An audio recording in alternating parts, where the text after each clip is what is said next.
Zona Médica, te invitamos a conocer todo lo que sucede en el fascinante universo del cuerpo humano a través de especialistas que tienen la solución para ti.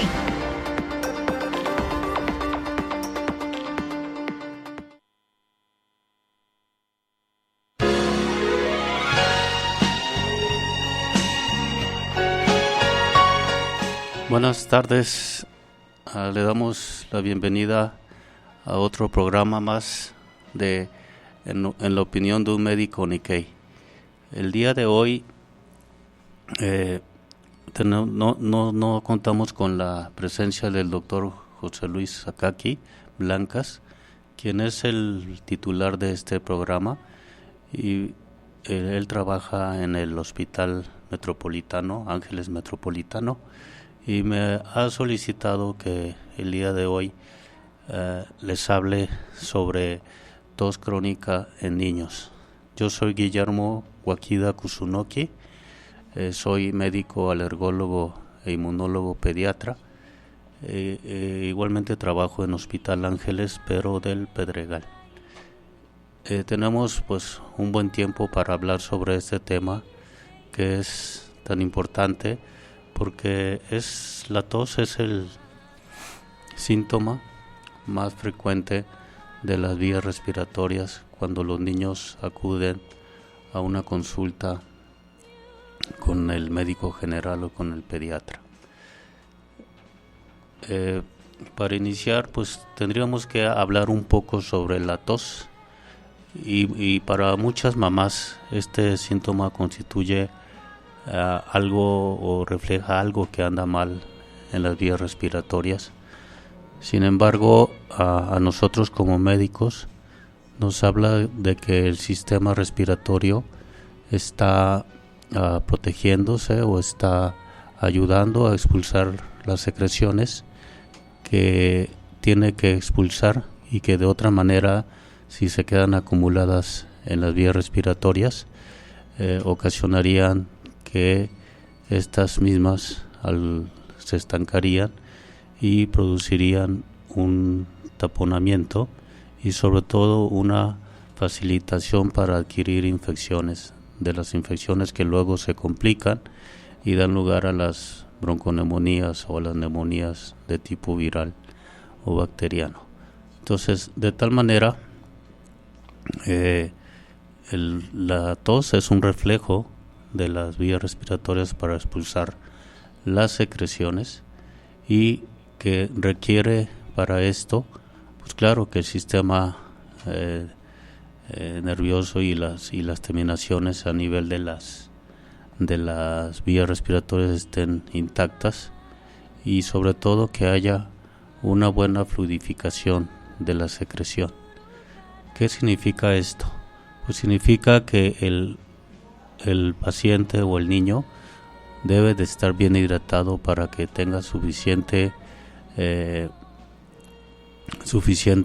líquido, y que la secreción sea lo suficientemente líquida para que pueda transportarse a través de las vellosidades respiratorias, lo que llamamos cilios, y que se pueda desplazar fácilmente por la secreción, que en muchas ocasiones es espesa, pero que al tener una buena base líquida se puede transportar perfectamente y expulsarse.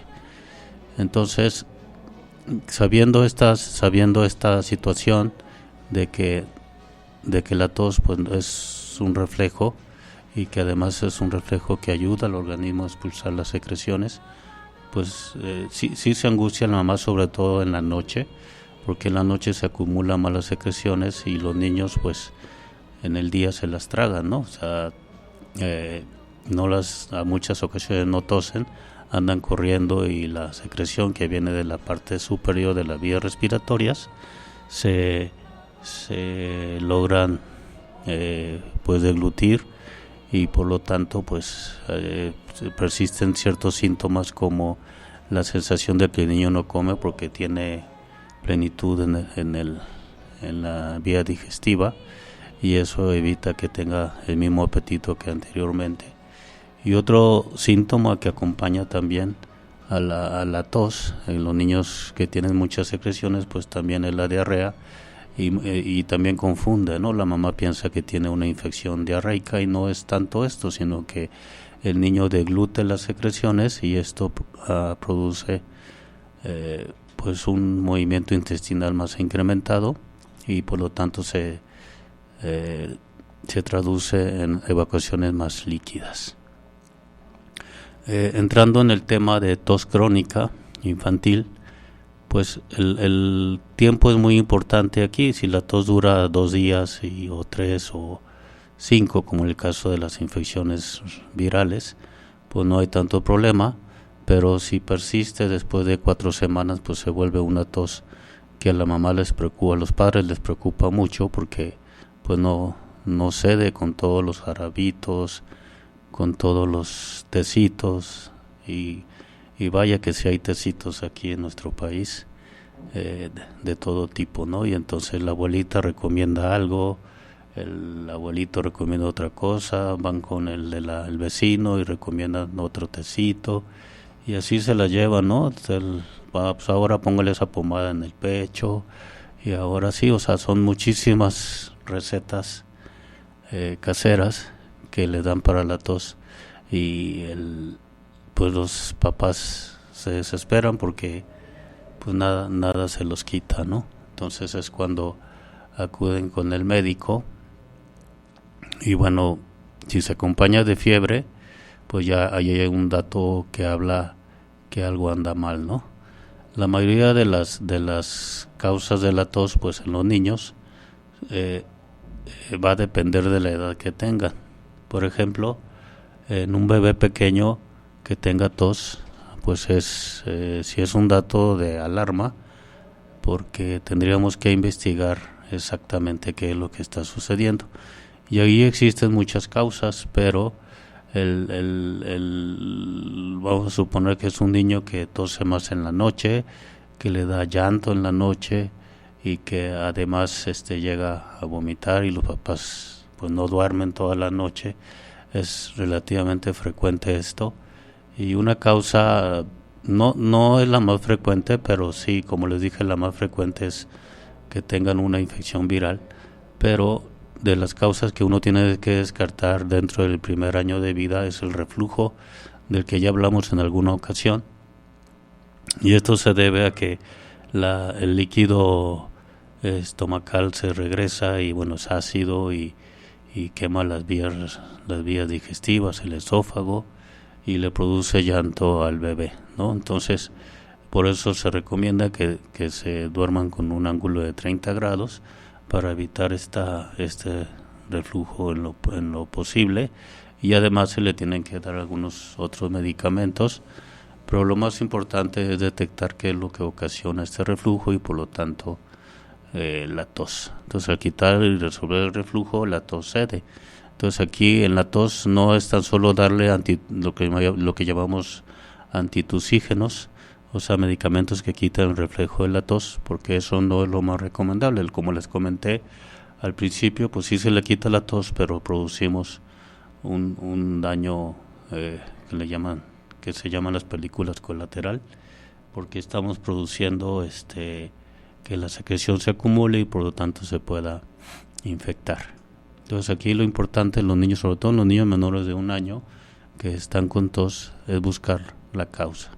Sí, a veces son causas muy frecuentes, como la que estamos comentando, el niño que va a la guardería, que entra a la guardería a los 6 meses, que le bajan las defensas a los 6 meses, por las defensas porque los anticuerpos que el maternos, pues a esa edad empiezan a disminuir, y tiene que producir o fabricar el bebé sus propios anticuerpos. Entonces es una edad difícil, porque también pues es cuando generalmente la abuelita o las mamás deciden darle una dieta un poco abierta para que coma de todo, y entonces también la alergia alimentaria puede producir tos. Entonces hay varias causas, y hay una enfermedad muy rara que se llama fibrosis quística, y que también pues hace que las secreciones estén muy espesas en los bronquios, y esto ocasiona que pues la tos también, y es una tos que si no se resuelve, si no se conoce la causa, pues se infecta fácilmente estas secreciones y entonces da lugar a bronconeumonías en bebés y hay que pensar en este tipo de enfermedades. Entonces hay muchas causas en el primer año de vida, por ejemplo, malformaciones de las vías respiratorias también pueden ocasionar la tos crónica, o las mismas inmunodeficiencias también pueden producir esto. Entonces es muy importante que se conozca la causa de la tos, en el caso de la tos crónica, y descartando o apoyando algún diagnóstico a través de una historia clínica minuciosa y que además permita llegar lo más rápido posible al diagnóstico. Es muy importante también en primera instancia tener una radiografía de tórax para ya cuando se hace crónico y que no se encuentra una causa, porque allí podemos detectar cosas, enfermedades muy muy importantes desde el punto de vista estructural, o simplemente cuando tienen hermanitos, pues los hermanitos luego ni nos damos cuenta y le dan cosas a los bebés y bueno, también se pueden aspirar cuerpos extraños. Entonces, aunque no la edad más frecuente, generalmente eso sucede entre los 2, 3, 5 años, ¿no? Pero hablando ya después en la siguiente etapa, o sea, en la etapa de preescolar, tenemos que pensar en otras causas que puedan producir la tos y generalmente siguen siendo las infecciosas, pero poco a poco se van agregando los problemas respiratorios alérgicos y allí es importante sospecharlo, porque un bebé que se está enfermando continuamente y que cada 3 semanas está enfermo de tos y de fiebre, pues sí puede ser una infección, por ejemplo una sinusitis o una rinosinusitis, pero la base en muchas ocasiones de los pacientes que yo veo y a mí me envían, son pacientes que la causa de la infección y la causa de la sinusitis es una alergia. Entonces aquí tenemos que buscar la causa alérgica y tenemos que diagnosticar y comprobar que a través de pruebas de alergia que se pueden hacer en la piel desde pequeños, por ejemplo, podemos documentar una alergia a la proteína de la leche de vaca desde pequeños y a veces les da reflujo y les da tos y viene todos los componentes y complicaciones que se presentan posteriormente. Entonces, cuando estamos ya con un niño de 4, 6, 8, un escolar, las causas siguen siendo un poco las infecciosas, pero si es persistente la tos y no se quita y aumenta con el ejercicio y tiene cierta relación con ciertas estaciones del año, entonces también tenemos que pensar incluso en asma bronquial, porque en esta etapa es cuando la tos, al ser crónica, tenemos que descartar en primer lugar si una enfermedad alérgica. Entonces aquí sí, los niños que tienen tos crónica, además de otras causas que tenemos que sospechar y para lo cual tenemos que interrogar, ¿no? O sea, me acuerdo de pacientes que iban al norte del país y allá había una etapa de tosferina allí en las zonas que estaban colindantes con Estados Unidos, y ellos tenían un problema con la tos fría. Entonces de repente llegaban, pues era importante preguntar si habían tenido contacto o habían estado en el norte del país, y de esa manera pues pensar en otras causas de que pudieran producir esta tos crónica. ¿Qué otras situaciones, una vez que estamos ya en la edad escolar, pueden producir la tos? Pues bueno, es importante en esta etapa, pues sí descartar que luego entre los preescolares y los escolares tempranos, pues puedan también, al estar jugando, pues tomarse o aspirar un cuerpo extraño, que puede ser de una moneda pequeña o algo con lo que estaban jugando, ¿no? Botones, y eso ocasionar pues un cuadro muy parecido al de asma, como es la tos y los silbidos y como es el incremento de las secreciones, ¿no? Entonces hay muchos pues, componentes, por ejemplo las semillas, pues esas son medio difíciles de encontrar porque no son radioopacos, o sea, no se pueden ver fácilmente con una radiografía, pero sí hay ciertos signos radiológicos que orientan hacia este problema. La situación en los niños es que aunque en los adultos pudiera parecer lo mismo, pero los adultos, como nosotros sabemos, los niños no son adultos chiquitos o pequeños, porque las enfermedades que afectan en el primer año, por ejemplo, cada mes hay que estar revisando a los bebés, porque cada vez tiene ciertas patologías que son diferentes y que se manifiestan por el gran crecimiento que tienen, ¿no? Y así pasa. Yo siempre les digo a los estudiantes y a los residentes que un niño que nace con 3 kilos y al año tiene 9 kilos, pues es como si yo peso 50 y al año te peso 150, pues imagínense todas las alteraciones metabólicas, todas las alteraciones hormonales, de crecimiento, pero no tan solo el crecimiento físico, también de crecimiento y desarrollo, el desarrollo neurológico que es tan importante estar vigilando para detectar que no haya allí una situación que pare su crecimiento y su desarrollo. Entonces, por eso es tan importante, son tantos los cambios que es muy importante estar vigilando a los niños mes con mes. Y después, pues sí se pueden hacer cada 2-3 meses, porque ya los cambios ya no son tan significativos, pero aún así estaríamos hablando que pues pesa 9 kilos y al año o a los 2 años anda allí por 12-13 kilos, entonces, y a los 3 años anda por 15, ¿no? Entonces, aún así persisten muchos cambios y también persisten muchos problemas respiratorios que se manifiestan en diferentes edades. Ya en la edad escolar sí ya no se producen tantos cambios y por eso, pero estos primeros años son importantísimos tanto para su desarrollo físico como mental y psicológico. O sea, allí se hacen o se fundamentan todas las bases del niño para llegar a ser un adulto sano, que tienen que ver con su alimentación, que tienen que ver con su desarrollo y todo el apoyo que le dan los papás y las escuelas a los niños para que tengan lo más óptimo en sus capacidades.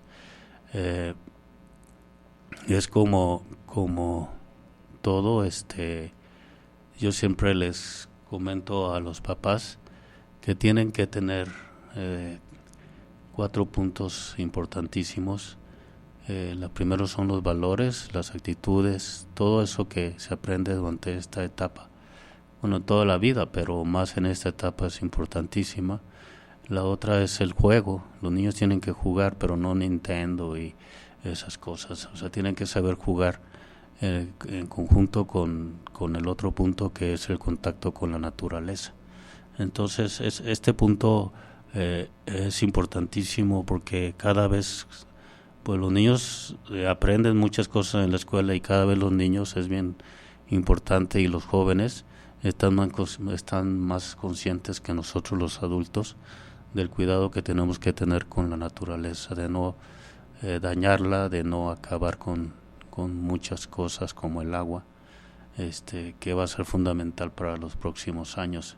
Y es bien curioso porque cuando ve uno a los niños y les pregunta y ellos tienen más conciencia en esto que los adultos, porque tal vez los adultos pues no recibimos este tipo de información ecológica, pero es muy muy importante. Y el cuarto punto, pues bueno, que siempre le digo también, los niños tienen que leer, o sea, porque cada vez los niños tienen un vocabulario de 20, 40 palabras y digo que es increíble, ¿no?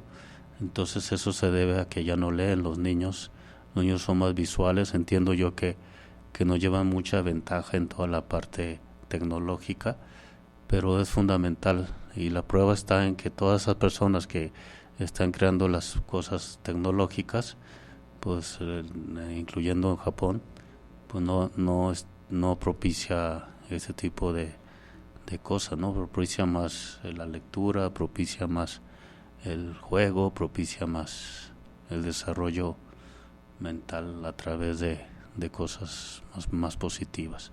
Entonces sí, hay que tener mucho cuidado con esto. Entiendo que algunos pues tienen la capacidad manual o la capacidad creativa a través de las manos, pero otros que no tienen esto tienen que tener la oportunidad en otros campos, ¿no? El deportivo o en el caso creativo o de las artes. Entonces hay muchas formas de estimular a los niños y no nada más con juegos de video.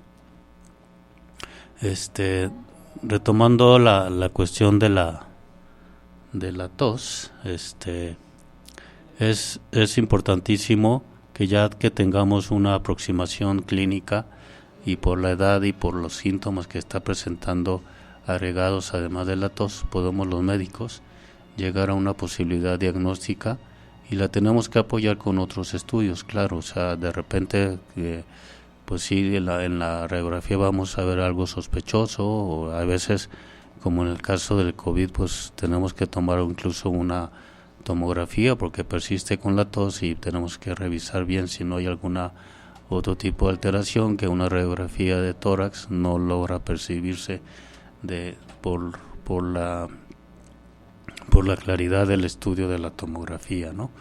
Entonces es importantísimo que las ayudas diagnósticas, dependiendo de lo que está uno sospechando, se realicen para que podamos llegar a un diagnóstico adecuado. En relación a los tratamientos, pues como les comenté al principio, o sea, no son los jarabitos ni son los medicamentos que quitan el reflejo de la tos los mejores tratamientos para la tos. Es estos jarabes que se anuncian en la tele y que no son la solución. O sea, la solución aquí es que el paciente esté bien hidratado para que pueda fluidificar esa secreción y pueda expulsarse. Claro, primero tenemos que conocer la causa, ¿no? Entonces, en muchas ocasiones los papás les ponen nebulizaciones o les ponen vaporizaciones que ayudan, porque finalmente la vaporización en relación a la nebulización tiene que ver con el tamaño de la burbuja de la solución que se está vaporizando o se está nebulizando. Entre más pequeña sea, pues más fácilmente va a llegar a las vías respiratorias más pequeñas, que con burbujas grandes pues no va a ser posible llegar a esa zona. Entonces, cuando nosotros estamos vaporizando, pues ayudamos muy bien a las vías respiratorias altas. Me refiero a la laringe, me refiero a la nariz y un poco a la faringe, ¿no? Entonces, allí es importante, sobre todo, que el paciente esté hidratado, o sea, que tome agua y que pueda fluidificar más fácilmente las secreciones. Y ya la otra parte de los medicamentos, pues sí, tendríamos que hablar de muchas causas, muchas cosas, antibióticos o medicamentos para incluso para fluidificar mejor las secreciones, como en el caso de la fibrosis quística, pero depende mucho. Por eso es tan importante que un médico sea quien determine cuál es la causa del problema, ¿no? Sobre todo en las toses crónicas, porque pues cuando tiene una tos que se quita en 2 días, pues no hay tanto problema, ¿no? O sea, es parte de una infección viral, es parte de una alergia que pues entró el gato y empezó con la tos, se va el gato y se le quita la tos. Entonces allí es muy fácil detectar el gato encerrado, como dicen, ¿no? pero cuando es el caso de un adolescente que tiene una novia con un gato, pues si la novia dice que el gato no se va y primero se va él, pues allí qué haces, ¿no? Tienes que ayudarle al pobre novio a ver cómo resolvemos ese problema. Y así me pasó con un paciente 2 años y no salía pero parcialmente, ¿no? Hasta que un día pues dije, ya no regresó, dije, no, pues aquí seguramente ya terminó con la novia, o la novia lo terminó él, y ya, ¿no? Entonces hay que tener mucho cuidado. Actualmente existen ciertos alimentos para gatos que evitan o ayudan a que no sea tan alergénico el gato. Entonces, pues hay muchas maneras de ayudar a los pacientes con este tipo de alergias y con este tipo de problemas que luego uno piensa que no hay solución y hay solución, ¿no? Los perros también, pues los papás luego comentan que pues que el perro se va y el niño empieza a llorar y no, realmente hay que primero documentar que realmente sea el perro, porque en México, a diferencia de otros países, no es tan frecuente la alergia al perro. Lo que es más frecuente en la Ciudad de México es la alergia al polvo o al ácaro del polvo, y luego pues muchos perros no los bañan y entonces ahí está la causa del problema. No es el perro o el caballo, sino el polvo que tienen y que es dañino para los niños. Entonces, solución, pues nada más les digo que bañen a su perro y que lo cuiden y se hagan responsables de las mascotas y que no los anden tirando en la calle, porque eso sí es muy triste. Bueno, entonces vamos a hablar ahora un poco de las causas un poco específicas de la tos. Y sí quisiera hablarles un poco sobre la tos que se da en las causas alérgicas y qué es lo que tenemos que hacer. O sea, para sospechar, por ejemplo, de asma, pues es un niño que de repente está, o sea, bajo ciertos ambientes, empieza a toser y sobre todo en lugares donde hay mucha humedad y oscuridad, cuartos que están mucho tiempo cerrados, y el niño llega a ese ambiente y empieza con una tos, le falta el aire. Los papás se preocupan muchísimo, y es porque en ese ambiente está lleno de ácaros, ¿no? El ácaro es el principal de los niños, es la principal causa, y de los pólenes el principal en la Ciudad de México es el fresno. Entonces aunque los niños muy pequeños pues no es tanto la polinización, sino más que todo los ácaros y los alimentos. Entonces ese tipo de tos, que es una tos constante, es una tos que lo saca uno del ambiente y mejora, es una tos que sugiere mucho que sea alérgico, ¿no? O sea, por ejemplo, aquellos bebés o niños que van de fin de semana a Cuernavaca y van a un lugar que está pues que no tiene buen aseo, y allí se ponen mal, pues eso pasa también. O los niños que van a campamentos y en los campamentos se ponen mal. Entonces todas esas situaciones hay que sospecharlas y sobre todo diagnosticarlas para que podamos hacer que los niños sepan qué hacer, pero sobre todo sepan qué decir para que el tratamiento no se atrase, ¿no? O sea, si uno sabe que el niño es asmático, pues los médicos saben qué darles, ¿no? Sabemos qué darle. Pero si no sabemos que es asmático, entonces se vuelve un problema muy serio, porque tiene uno que empezar a estudiarlo hasta detectar qué problema sea eso, ¿no? Aunque de primera instancia, al escucharlo y verlo, pues uno sospecha rápidamente del problema. Le da un tratamiento inicial para abrir el bronquio, pero pues en muchas ocasiones tampoco no va a responder porque no tenemos un diagnóstico, ¿no? Y yo, como siempre les digo a los papás, el hecho de que tenga asma no quiere decir, como hace muchos años, las abuelitas decían, no, es que es una enfermedad muy grave. Pues sí, antes era muy grave porque no había un tratamiento, no había tratamientos bien establecidos y también medicamentos que solo controlaban, ¿no? Pero actualmente hay tratamientos excelentes con los que responden muy rápidamente y los pacientes pueden estar controlados perfectamente, y con las vacunas de alergia les va excelentemente bien. Entonces la tos deja de ser un problema, los niños pueden dormir bien en la noche y pueden llegar a ser buenos deportistas, medallistas olímpicos, como pues a lo mejor muchos de ustedes no lo conocieron, Mark Spitz, 72 Olimpiadas, Estados Unidos, fue el primero en ganar 7 medallas. O en México, Fernando Platas es asmático, pero eso no le impidió ser un deportista de alto nivel.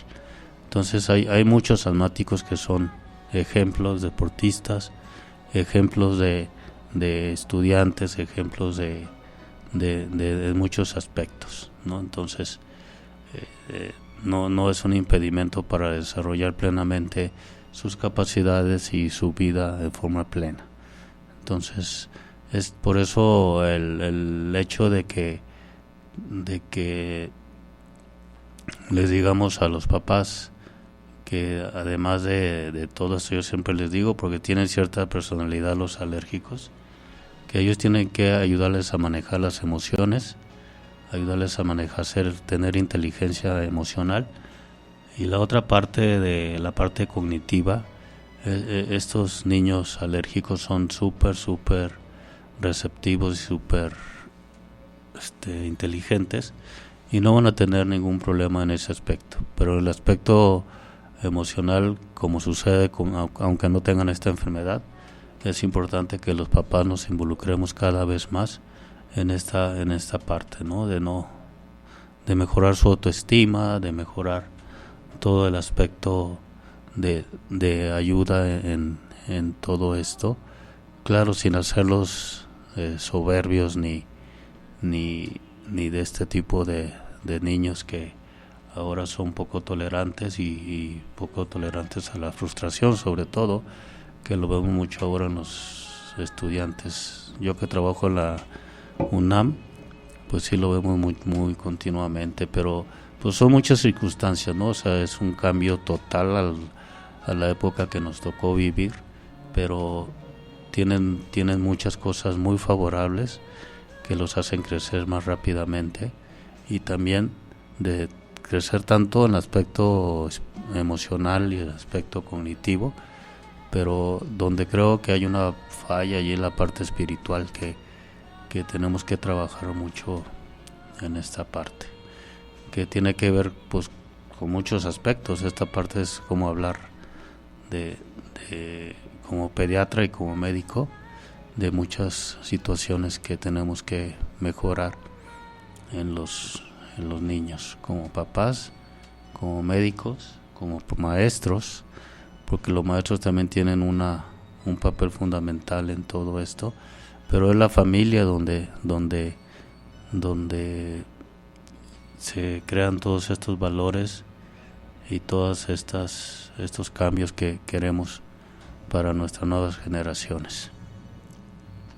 Bueno, y por último, que me quedan 5 minutos, quisiera hablarles sobre la parte de que la tos esté formando parte de otros síntomas, otros signos, y que nos hacen sospechar que no tan solo sea de las vías respiratorias.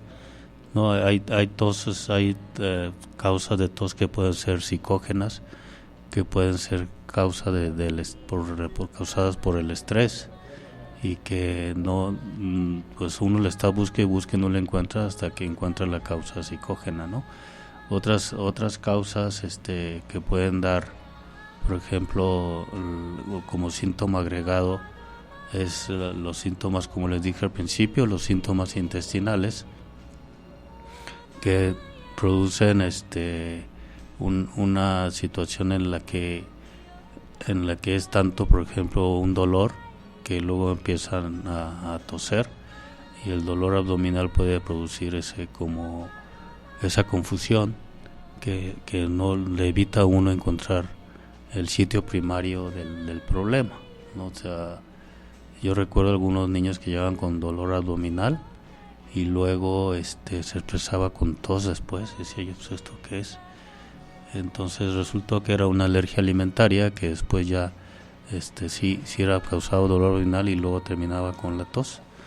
Al quitar el alimento que estaba causando el problema, te quita el dolor abdominal y se quita la tos. Entonces hay que buscar otros síntomas además de la tos que esté produciendo lo que nosotros llamamos síndromes. O sea, pueden ser causas varias, pero que tienen en común síntomas que se producen en varias enfermedades, y por lo tanto pues es un poco difícil, pero el agruparlos de esta manera nos permite llegar más fácilmente al diagnóstico. Y finalmente quiero agradecer a Promo Estéreo, y quiero agradecer al doctor Akaki el darme la oportunidad de estar aquí hablando yo solo y aburriendo los 40 minutos.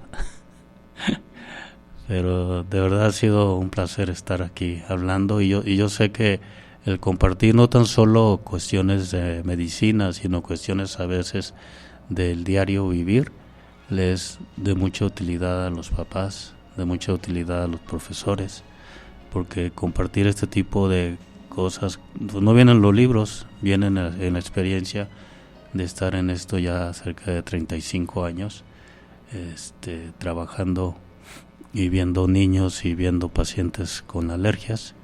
Pues a uno le facilita el poder comunicar estos problemas y estos aspectos. Pues muchas gracias por escucharme, y estoy a sus órdenes en el consultorio 209 del Hospital Ángeles del Pedregal. El teléfono es 55 56 67 7. A ver, espérame tantito. Es 55 68 87 32. A ver, otra vez, 55 68 87 32. Es que si se equivoca con un numerito, hablan allí a este lugar donde se quejan de los precios de los productos. Se parece mucho el número. Entonces eso luego hablan y dicen, no, estoy hablando ahí donde se quejan de los precios. Entonces le digo, no, aquí es un consultorio médico. Entonces muchas gracias por escucharme, y muchas gracias por estar con nosotros cada martes, en nombre del doctor José Luis Akaki, el titular de este programa y excelente médico y persona. Muchas gracias. Hasta aquí con la información. Los esperamos la próxima semana en Zona Médica. Zona Médica tiene la solución.